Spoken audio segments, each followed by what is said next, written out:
एगो भक्त भगवान शंकर जी के गुणगान करत ताड़े आ कहत ताड़े कैसे त्रिभुवन नाथ गंगा दरबार पानी के त्रिभुवन नाथ गंगा दरबार पानी के त दुनिया दीवाना पाटे हमरा बोल दानी के दुनिया दीवाना पाटे हमरा बोल दानी के त्रिभुवन नाथ गंगा दरबार पानी के त्रिभुवन नाथ गंगा दरबार पानी के त दुनिया दीवाना पाटे हमरा बोल दानी के दुनिया दीवाना पाटे हमरा बोल दानी के।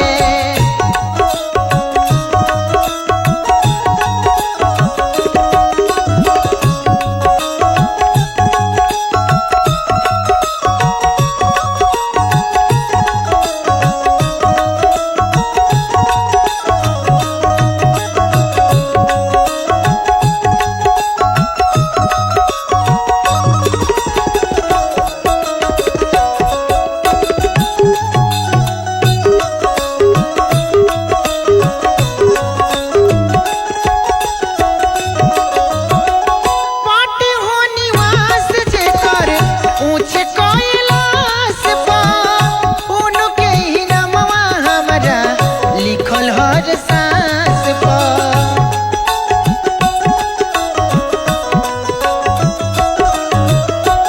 पाटे हो निवास जेकर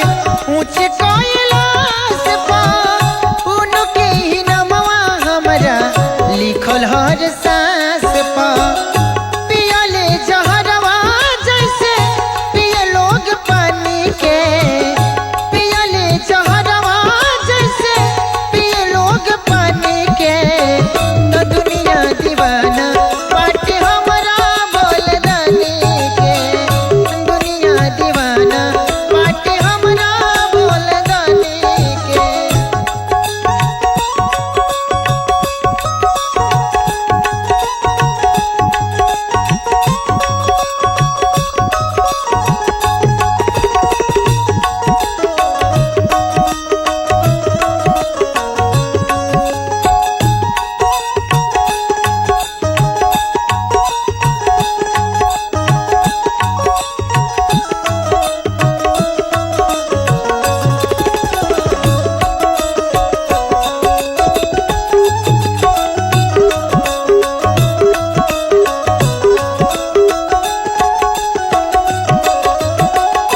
देवों के देव महादेव वो काले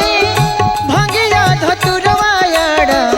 भंगिया नु चबाले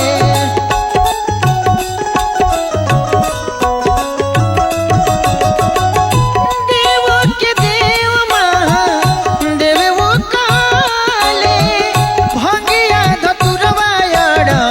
भंगिया चबाले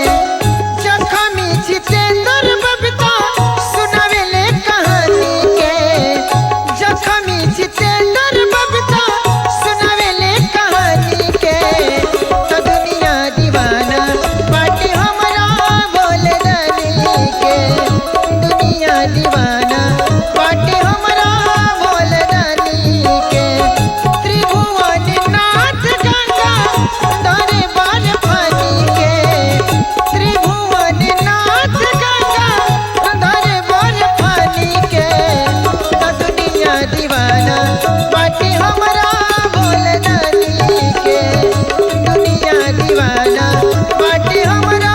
बोल दानी के दुनिया दीवाना पाटे हमरा बोल